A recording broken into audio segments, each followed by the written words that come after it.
Another day, another dollar as I holler to the world. I love the way I'm living, love the Gucci, love the girls, love the parties and the clubs, love the models and hot tubs, love the German engineering set on deep dish dubs. Another tour around the world, entertaining the fans. I love walking through the airport, taking pictures, shaking hands. Every day for me's an oyster, crack it open, find a pearl. I love the way I live is what I holler to the world. Happy Monday. Welcome back to Marking Out with MVP and Dwayne Swayze.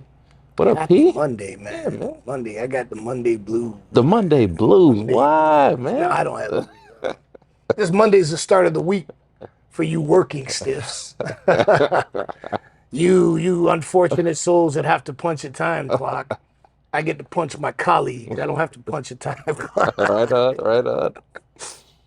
So, P, I was going through like your Instagram, and I saw in April you were with one of my favorite wrestlers of all time, Gangrel. What were y'all doing? Where were you at, man? Oh no, man. First of all, let me say this, man. Gangrel, that's my dude, man. I met Gangrel.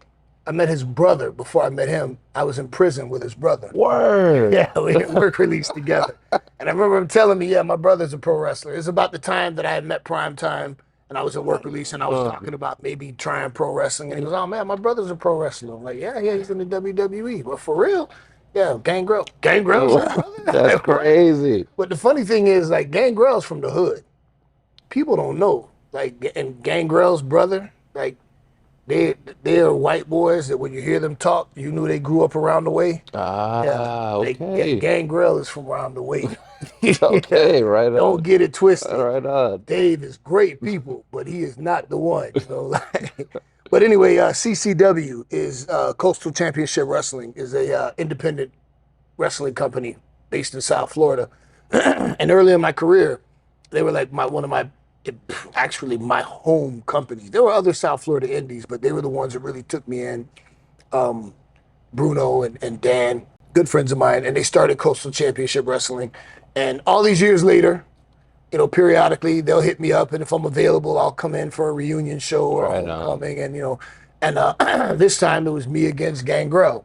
But instead of me and Gangrel actually having a full match, some young, youthfully exuberant whippersnappers came out, and they were upset, saying we were selfish because we were wrestling each other and not some younger talent that could use the opportunity. So I said, well, be careful what you wish for. So it turned into a tag match with me and Gangrel. Oh, right. Okay. And we proceeded to put them over our knee and spank them and teach them that we OG vets, we ain't done yet. Yeah, we still got it.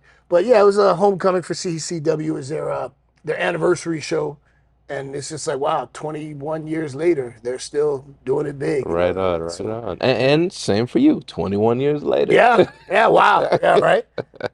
Me and Gangrel still doing it, man. Right. And it's fun, it's at this stage of the game for me, like I don't have to do it. I just still enjoy doing it. And when I get to the point that I can't do it effectively, or if I'm taking baseball slide bumps then it's time to go. And I plan on ending this run here pretty soon anyway. I want to have my last match. Oh, don't do it. And then I want to have, the retirement tour, let me go around and, hey, this is the last time MVP will be wrestling in your city. We got 20 more years, man. No, we do not. We do not. This career does not. I'd like to think I got maybe another 10 as a manager, maybe 15, depending on my age and health. But as far as in the ring, I got like maybe a year or two left max, man. 10 max. Right on. What do you got for me this week? All right. As we're marking out? First question of the Hold day. on, wait a second. You, the viewer. We are sipping on some Devil's River bourbon whiskey. And really good. I'm a big fan. Thank you, Dave. Yeah, Uncle Dave. For those of you who don't know, Dave Batista owns a piece of Devil's River, and he's also a very good friend of mine. So we're kind of drinking in his honor. It's a great bourbon. And what I want you to do is pour yourself a glass of whatever it is you like, pull up a chair, and join the conversation. Come hang out with us as we sip bourbon and talk about a little wrestling. Hurry up, guys. We're going to get started. Go get your glasses. All right, Pete. So what's the best way for a new wrestler to stand out and make a strong impression on the higher-ups? Oh, man. Best way. The best way for a young wrestler to stand out and make an impression on the higher-ups is to be a pro. Be a professional. Are you reading my lips? Do you understand the words that are coming out of my mouth? Be a professional. I know you got, with the younger generation, you got a lot of people that feel like, oh, this is my art. And they show up looking, with dirty shorts and raggedy sneakers or flip-flops. House shoes. Yeah, house shoes. And I used to get on Dawkins about wearing house shoes. What's wrong with you, man? But he stepped his game up tremendously. Please listen. Shout out, Doc. Yeah, he did. Be a professional. This is a profession. If you want to make a living as a professional, treat it like a profession. When you show up, and I started doing it when I was on indie shows. I didn't wait till I was at the big time. I didn't always have, I didn't go in the suit and tie, but when I showed up, I was fresh. I had on some fresh shoes, even if I had on as a matter of fact, Frankie Capone, rest in peace. I remember I showed up to an IPW show, and I had on a powder blue South Pole sweatsuit with some Timbs. All right. And he was like, I just remember like he wasn't up on like that up north hip hop culture. So he was just tripping out that anybody would wear Timbs with a sweatsuit. And the fact that it was like powder blues. What was that scene from Eddie Murphy? What is that, velvet? But I was fresh. I always made it a point that I came fresh haircut. My gear was fresh. I didn't have taped up boots. I invested in myself. So if you saw me, even if you didn't know about pro wrestling, you would think that I must be one of those guys on TV because my physique, my gear. In Japan, when I wrestled in Japan, I learned something that was pretty cool. If you're early, you're on time. If you're on time, you're late. And if you're late, you're fired. So be on time. And, like if you're trying to make an impression, get there early. Dress, like I said, you don't have to wear a suit and tie, but dress fresh. Be presentable, look good, look like a pro. Take the time to invest in your ring gear and your wrestling boots or whatever it is you wear. Make sure when you show up, unless it's your gimmick to look like a bum, look sharp. Have your hair done, your facial hair, whatever. Show up looking like a pro. Show up early. You want to make an impression? Be effective in the ring. Don't be so concerned about, I got to get my shit in and getting on my flips. You want to impress vets and you want to stand out? Stand out by having rock solid fundamentals, because you're not going to impress me by doing something I haven't seen before. You're not going to do anything that I haven't seen Ricochet or Rey Mysterio do better than you. But I'm looking to see your footwork. I'm looking to see your ringsmanship, and that's what the higher ups are looking at. They're looking to see your level of professionalism, how you conduct yourself in the ring. Also, if something goes wrong, and we're in the back watching, and you are able to catch it and fix it on the fly, or you're able to improv a situation to fix it, that goes a long way in making an impression like, oh, this kid's on point. Talk to the veterans. Ask questions. But don't ask questions just to ask questions. A lot of people do that. Hey, would you watch my match? And then if the vet gives you pointers, then you just disregard everything he said. You only ask them to watch it because it's the thing to do. I wasn't asking all that. Yeah, but that's what we call him, a yeah, but. He's a yeah, but. Yeah. Dude, you ask me. I've made millions of dollars doing this. I've made a career out of this. I know. You ask me, I'm giving it to you. If you reject it, then that's on you, But don't ask if you don't want it. But if you're somebody that asks for it and then you make those adjustments, then that shows coachability and that shows aptitude. Oh, this kid, he listens. Oh, he learns. Oh, this or she, whatever the case may be. So I would say primarily act like a pro, present yourself as a pro, be a pro. Show up early, leave late. Ask questions about your craft and implement the answers that the veterans give you. And hone your craft, because every time I see you, I want to see you looking a little bit better. Because I see all the time that, our talent will talk about, I want it so bad and I work so hard, but you look like a chewed up piece of bubble gum. You don't go to the gym. So how hard are you working? Who are you lying to? You're lying to yourself. You're not lying to me because I can see you're not working that hard.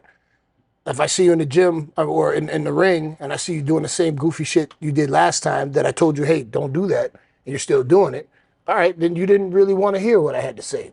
But if the next time I see you, man, this kid's got a little bigger, lost a little weight, like, oh man, look at his ring. Oh, he stopped doing that stuff that we told him not to do. Oh, now he's doing the stuff that so-and-so told him to do. Like, okay, that's how you make an impression. And especially when you get to one of the bigger companies and you want to be a player, remember, it's a business. And the whole idea is to get eyes on the product, to sell tickets, to sell merch. And what you want is for the audience to connect with you so that they'll buy your merch and they'll watch your matches. And as you present yourself as a professional, somebody who's dependable, reliable, who's safe in the ring, that's another thing. Be safe. Don't hurt people, don't get hurt. If you're safe, dependable, reliable, your foundational wrestling is exceptional, that's the way to make an impression and to get over with the vets and with the office. What about like talking? Like on the indies, right? There's not a lot of, or is there a lot of mic time? I guess I shouldn't assume. It depends, promotion to promotion. Some, they'll let you go out there and cut a promo beforehand. Some don't. I think, some indies let too many people cut promos. They shouldn't be out there cutting promos. But yes, talking is a way to get yourself over, period. If you have powerful promo skills and you can go and cut a strong promo and you can back it up in the ring and you look like a pro and you show up early and you help out and you help clean up in the locker room, you show all of those qualities, then those are the things that people notice and like, oh man, this kid's a real pro, man. He's got it together. Yeah, so if you can go out there and cut a promo that has the audience booing you or cheering you, or, you cut a promo where the vets go, man, and this kid's good on the stick, man. That's definitely a strong way. But it's not the only thing, because you can be great on the stick, but have all kinds of locker room heat because you're an idiot. So stinky gear, or having a big mouth. You don't just talk your shit on the stick in the ring. You're in the back talking too much too. Like, yo, why don't you turn that down a little bit? One of my favorite things Ron Simmons told me, and I'll never forget it. He said, no matter how bad your last match was, it really wasn't that bad. And no matter how good you thought your last match was, it wasn't that good. So you get these young guys that, oh, I'm this, I'm that, I'm this, I'm that, I'm this. Hey, you've been here for a cup of coffee, man. You ain't sold a ticket yet, but you got this big opinion. Just shut up. Be quiet. Just be quiet. Get yourself over. Get a little equity in your game before you start running your mouth, And the game's changed a lot. It's not the way it used to be with the hierarchy with, you're a rookie, so don't speak until you're spoken to. That's all played out now. But just as a general rule, intelligently, some advice that I was given many years ago, and it's helped me out a lot. You have 2 eyes, 2 ears. Listen and watch twice as much as you talk. You got one mouth. So, and that will help you go far, very far. And of course, like I said, business gets done at the bar. I'm not saying that you have to be an alcoholic, but if you do enjoy a drink and, the boys are going to the bar, it would always help you to have a few cocktails, have a few shots, rub elbows at the bar, let people get to know you, let people get to like you. Because if you got all of these other talents, and then on top of it, yeah, man, a kid came by the bar, man, we had a few, he was a good kid, man, I like him, man. I never got a booking because of well, back in my day, we used to send out VHS tapes with an 8x10. That never got me booked. Every booking I ever got came as a result of a referral. Somebody else said, hey, this kid right here, he's got some talent, man. You should bring him in. You should give him a shot. Somebody spoke up for me to get me booked. And it's a relationship-based business. If you want to do well in this business, you have to get along and be liked by people, because you're not really the champion because you can beat people up. You're the champion because the people who are the decision makers like you. And that's just the name of the game. Like it or not. Right on. That's how the Yeah, game goes. right on. How do wrestlers prepare for a promo, and how important is it with getting one over with the crowd? Oh my God, man! Everybody prepares differently, and people have different styles. Preparing for a promo, case by case, but how important it is for getting over, it's everything. If you look at the history of professional wrestling, the greatest money draws have been the talkers. Like they say, Dusty Rhodes literally talked them into the building. To this day, we still quote Ric Flair promos, and I'm having a hard time holding these gators down, That's one of the things that you loved about your favorite wrestler. Yeah. That talking that talk. Being able to get over with the audience.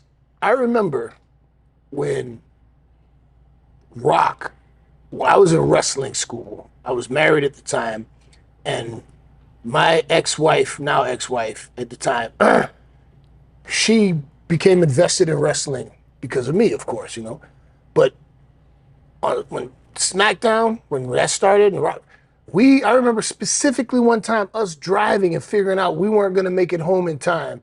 So we found a restaurant, a Chili's or Fridays or something. So, can we put this on wrestling, please? Because we wanted to hear what The Rock was going to say that week. I wasn't even talking about the rest of the card, who was wrestling. What is The Rock going to say this week? Right.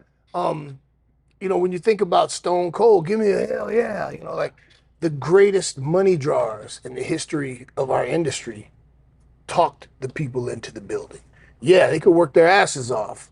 And of course, you have exceptions to every rule. You have, great workers who got over just on their work rate and not on their mic skills. But I think the balance is the other way. Mediocre workers who were amazing on the mic and then got to be great because of that. So preparing for a promo, traditionally, there were no writers. You just had to have the gift of gab and go out there and talk your talk and get yourself over. So Ric Flair running down that Rolex and everything else. That's Ric Flair. Nobody wrote that for Ric Flair. There was no... Can you imagine, in that time, some college graduate, I'm a writer. I have an Emmy Award for writing. Here, Mr. Flair, here's your... Yeah, if you don't get your ass out no, Flair, that was Flair's talk. As a matter of fact, I got a really cool story. It was in Alabama. I think it was Birmingham, Alabama. We did a VIP lounge, me and Ric Flair. I'm pretty sure it's still on YouTube. You could look it up. One of the proudest moments of my life. Oh, wow. Because Ed Koskey, who's one of the head writers for WWE now, at the time, he was a writer. I don't know what his position was yet in the hierarchy, but I know at that point he was sitting with me and Flair, and we were opening up the show, the VIP lounge, and he's typing out like interaction between me and Flair. And Flair and I were sitting in the room with him, and he's doing his job. But I kind of don't need you to write anything for me, especially not with Flair, But okay, I'm still young, I'm still getting, and then he gets it together, gets it printed out, and they're rushing us to Gorilla because the show's about to start. Oh, this is right. Yeah, we're like a little while before, and then we get it, and he gives Flair his copy of dialogue, and I've got mine, and we look at it, and we're kind of going back and forth on it, and Flair just stops, and he goes, "Kid, you don't need this, do you?" And I just kind of, no, I don't.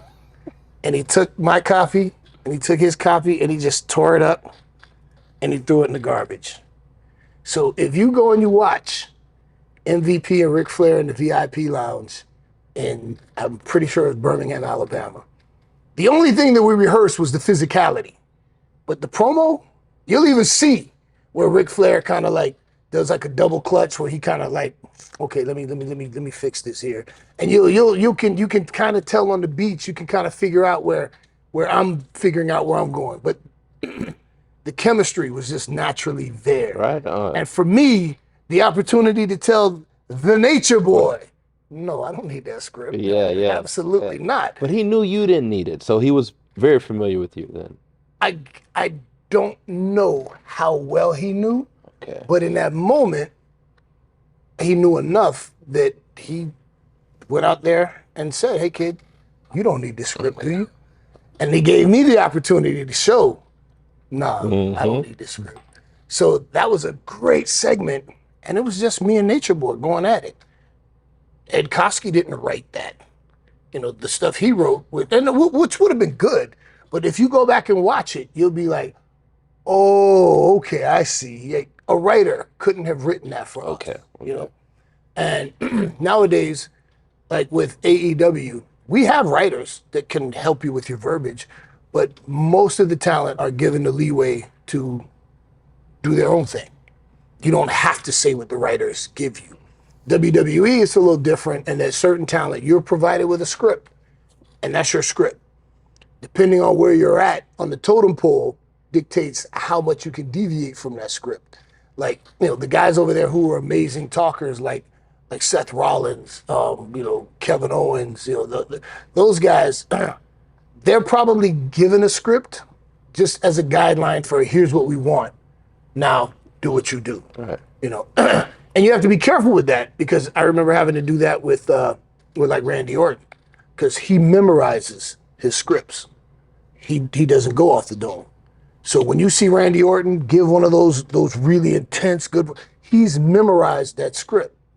So when you're going with him and it's a back and forth, you have to know exactly where he's at so you don't mess him up. Oh, okay. So Okay. you have Kind to of like know doing a song then. It's Right. exact. what was gonna Where be. I have to know where you end to come in, so I can say what I say, and then you know when to come back in with what you have memorized. I'm not saying that, you know, that he can't do banter, but I know from working with him that's his preferred method. But then there are other guys like Edge, for example, who Edge is a guy, he doesn't need a script. It's a guideline that you can go along. Me, I don't memorize a script. And I have the same luxury. And luckily, for my time at WWE from the very beginning, I got hired because I could talk. Right. So there was just a few times where I was given a script and told, say exactly that. And that was from Vince. I remember one time Vince wrote a promo and said, say that.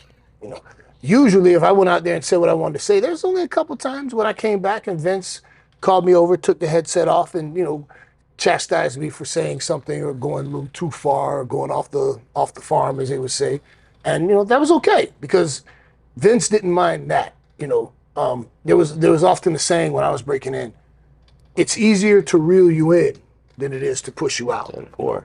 So go out there, go for everything, and then let the hey, settle it down a little bit, you know, as opposed to come on, more. We need more personality. Right. We need so. But Flair, you and Flair, there was no issue then. None. You guys had the None. free range to do exactly what you You did. gotta tell Flair what to say. You know, like you again, I'm sure they'll give him a script and say, you know, here are the beats that we're looking for. You know, and then there's just certain talent that can do that. You know, like MJF. No one writes promos for MJF. You know, he writes his own stuff, and a lot of that is, you know, off the dome.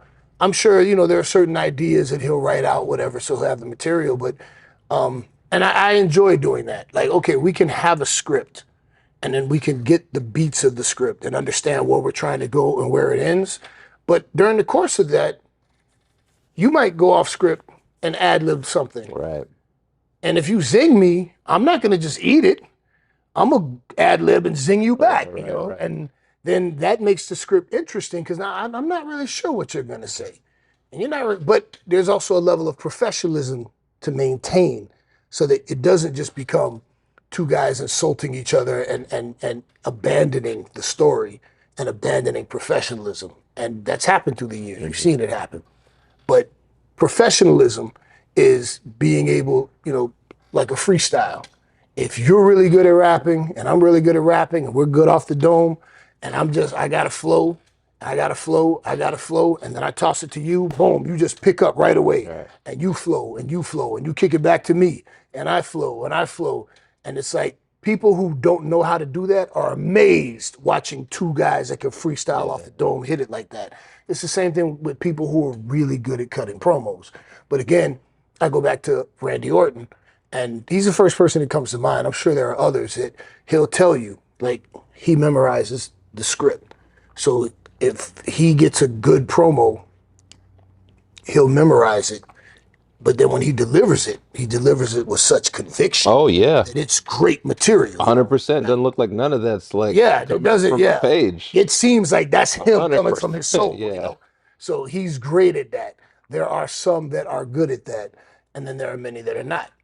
I feel bad for the people who break into professional wrestling that are scared to talk or don't like to talk. And I tell them, you're cutting your nose off to spite your face. You'll go out here and you'll put your body on the line, risking breaking your neck, but you're scared to get on the mic and talk. That's where you make your money. Talking. That's where your money comes from. Not your wrestling. You're talking. If you smell, acknowledge me. Yeah. Give me a hell yeah. That's catchphrases and charisma. That's what people want more than anything. Yeah, you got to back it up, but promo's got to be passionate. And when people are preparing for a promo, they do it different ways. Me personally, I'll slip away for a little bit and I'll go over what I got and I'll think of how I want to deliver things. I might come up with a few little, references or something that I'll have in my head. And I don't have a script. I have an outline. And then I just fill in the beats. That's how I like to do it. And if it's a long segment with a lot of back and forth, then okay, I got to get with that person so we can kind of be on the same page. It can't just be a free-for-all. But I generally don't memorize my promos. And to prepare, like I said, I just clear my head, figure out what message I want to convey, what beats I got to hit, and then I go out there and I do it. That's how I do it. So, but promos are extremely important. And again, I say, if you are a young, aspiring professional wrestler, work on your promos. The best promos I've cut in my whole career, nobody ever saw them because I cut them in the shower, or I was in my car driving, or, I was, in my early days, I remember back when everybody was taking ephedra before going to the gym, I'd be hopped up on ephedra and I'd be cutting the greatest promo in the mirror. And I'm like, man, I should have been to the gym 30 minutes ago. Man, this promo, I'm just killing these promos. I never saw them. But if you want to make money, you want to be a star in the wrestling business, you got to be good at talking. So what do you think about like acting school, things like, could things like that help? It can only help. Yeah, it can only help. A lot of wrestlers now go to acting school. And a lot of them do it, because, they're hoping for a career in Hollywood after wrestling or even during. But yeah, it just helps you with your delivery and with your character. You guys had Hollywood actors at WWE in the writing room, right? Well, at one point we had Freddie Prinze. Oh, okay. Freddie Prinze Jr., yeah. And it's funny because he and I didn't get along at first. I didn't like him because I'm like, I'm not letting this old tiger beat teen heartthrob tell me about wrestling. Man, get your ass from around me. I was not nice to him. And then we had to work together. And here's funny, right? It was SummerSlam, me against Jeff Hardy. And I was working with one of the writers who I worked with him a lot at the time. And he said, hey, Freddie's going to help us on this. I'm like, man, I don't want Freddie on this. Man, he goes, no, man, Freddie's cool, man. I'm like, man, fuck Freddie, man. She's just, I know what you did last summer. She's all that. But so we were in this occasion, because it was to go home to SummerSlam. So this is one of the occasions where we were actually collaborating and writing a promo. Okay. And I needed that go home line, that go home line for this. And, we're just kind of thinking, and, Freddie's there and he's pacing back and forth and he's like repeating, the lines. And then he stops and he goes, what about this? And here's the crazy part, right? I don't remember what the line was. I don't remember. I just remember it was SummerSlam to go home to me and Jeff.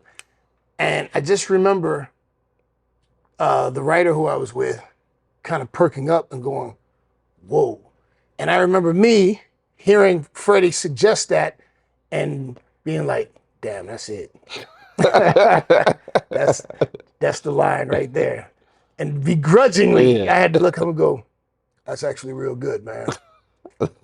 That's it. That's the line. That's it. That's the go home. So we put it together and I went out there. No, it wasn't even out. It was in the back that we had to cut it. And again, I'm sure it's out there. and I don't remember, but I remember Vince sending somebody to tell me that he liked the promo. Like a bunch of people came up congratulating me on how great that promo was. And then I was kind of looking at Freddie like, thanks, man. But then after that, he was like, hey, man, you want to smoke a joint? I'm like, yeah, okay. We started smoking weed and started talking about kickboxing and martial arts. And we had all this stuff in common. Right, I'm right, like, right. okay, man, all right. Well, maybe you're half-ass all right. And to this day, he's one of my dearest friends, So Shout out Freddie Prinze the Jr., Hollywood man. actor in the wrestling writers' room. You can't teach me. Well, I guess you can. Yeah. All right.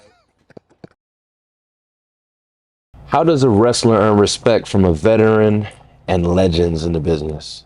I think the way for a young wrestler to earn respect from the veterans and from the legends goes back to what I was talking about before, about being able to stand out. And, if you're standing out for the right reasons, you're going to earn respect. And I think first and foremost, it comes down to being a pro, be a professional. Conduct yourself as a professional, carry yourself as a professional, give the kind of respect that you want to receive. And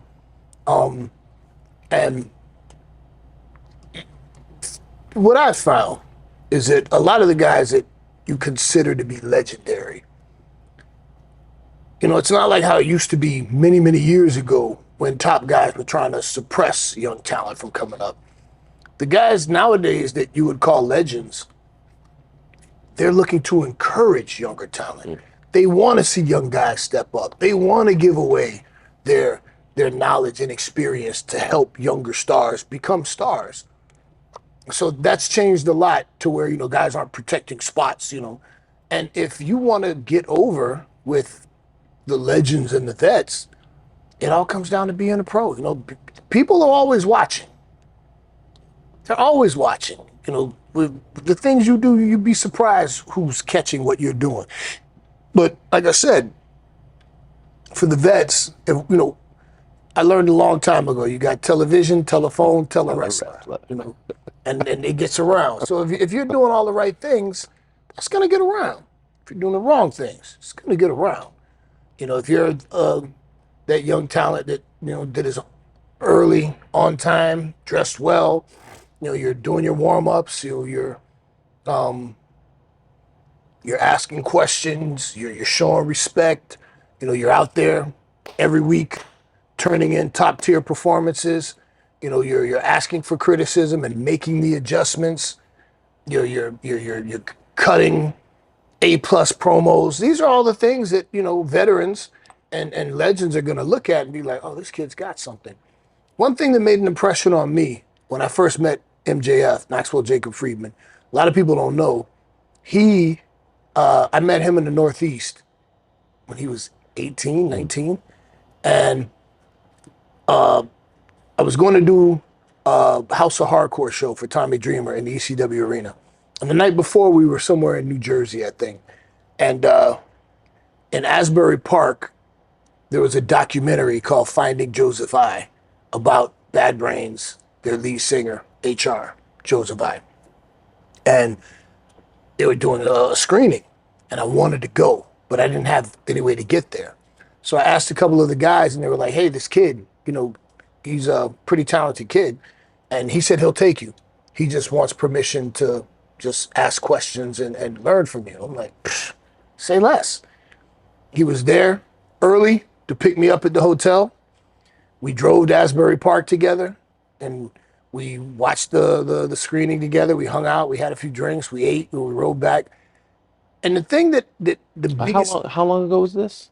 18 maybe? 2018. Okay. 2019, okay. somewhere 18, 19, somewhere around there.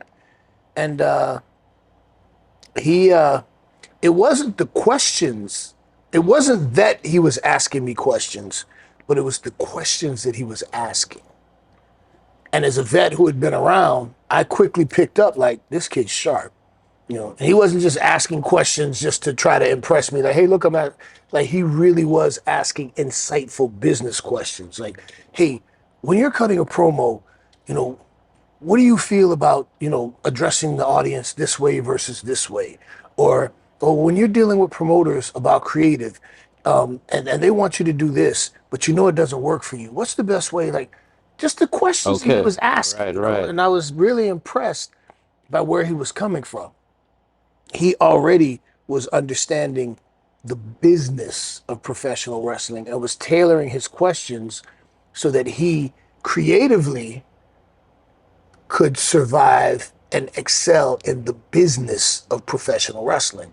And needless to say, he's done very well for himself. Exactly. That kid who was driving me around is now, you know, a star in wrestling and is making a substantial income. He hurts people too. He wants to. Yeah, by the time this airs, we'll see. I know no spoilers, but yeah, it made an impression on me.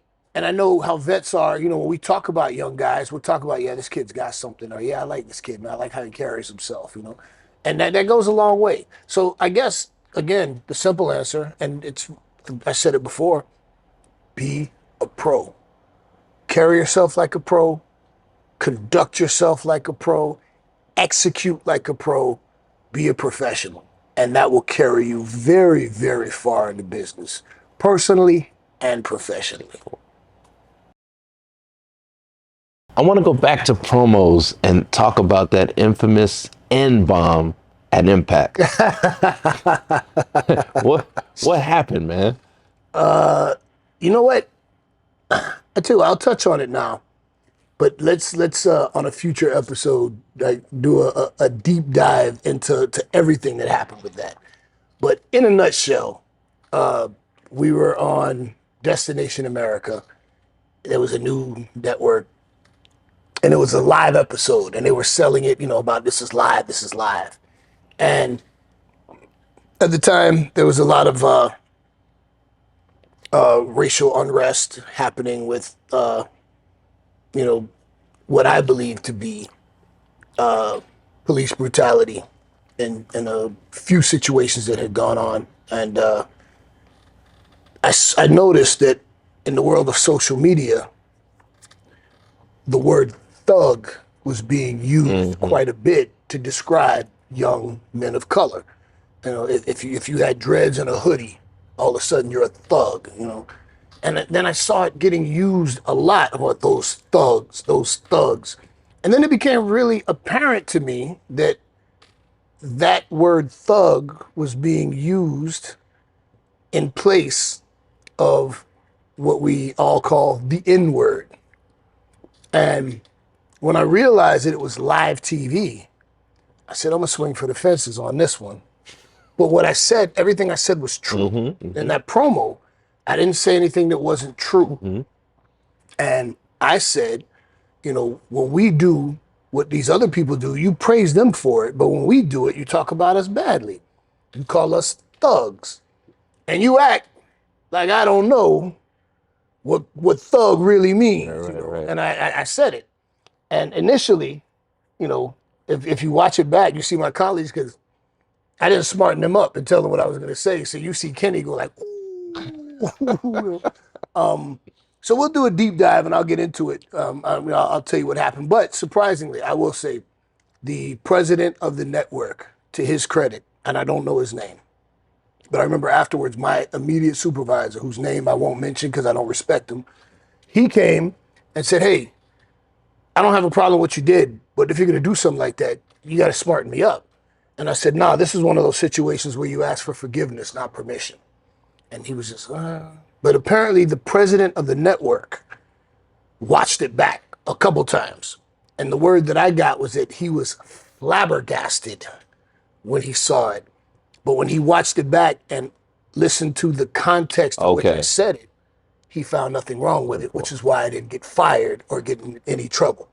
And no, Billy Corgan didn't write that. He didn't approve that. Billy Corgan had nothing to do with that whatsoever. And I laugh when I've heard people mention, or I've seen comments that, ooh, Billy, no, he had nothing to do with it. Nobody knew that I was going to do that except for me. So, but that's the overview of what happened. But yeah, on a future episode, let's get into it, and I'll give the whole breakdown on what happened before, during, and after. 10-4. If you have made it to this point of the show, then we ask of you to please like, subscribe, what else? Leave a comment. Yeah, leave a comment, you know. And don't just subscribe to the YouTube channel. Go down to the links, because we got all the links. All of them. To my social media, Dwayne's social media, the Instagram, the I still call it Twitter because I'll never call it X. the TikTok. Yeah. all of that stuff is there. Go down there, follow that, join us, and be a part of what we're doing here. Yeah. Just like you sit down and pull up a chair and sip and talk with us, join us on all the other social media stuff too. I'm enjoying this. I'm having a great time, man. This is fun. Yeah. And apparently you guys are enjoying it too, so let's continue to do this for a long time. And if you want more exclusive bonus content of MVP, Patreon. Subscribe. And I'm going to say this. I think, based on what I know about Patreon, I think that our channel is one of the best at providing content for our subscribers. When you subscribe to our Patreon, I make it a point. I am so grateful for the money that you choose to spend with me, that Dwayne and I go out of our way to make sure that we provide you with behind the scenes content, cool stories, access to certain things depending on the tier. And I just want to say thank you. I appreciate that you're spending money with me, and I'm going to make sure that you get your money's worth. So for those of you that are subscribing on Patreon, whatever your tier is, thank you very much. And I hope that you're having a good time, because I am. I appreciate you. Go get a bottle of bourbon. We'll see you next Monday. See you, Space Cowboy. I just lay back in something new. Whiskey 21 and over, low ball. Make it too neat. Dizzer from Harlem. Yeah, I'm from Houston, off of Fondren. Mike Mazan and real world flow. Plant these seeds in the streets and in weeks. Watch it blossom. Dark night, riding on chrome, swinging through Gotham. It's me and P, repaving these roads.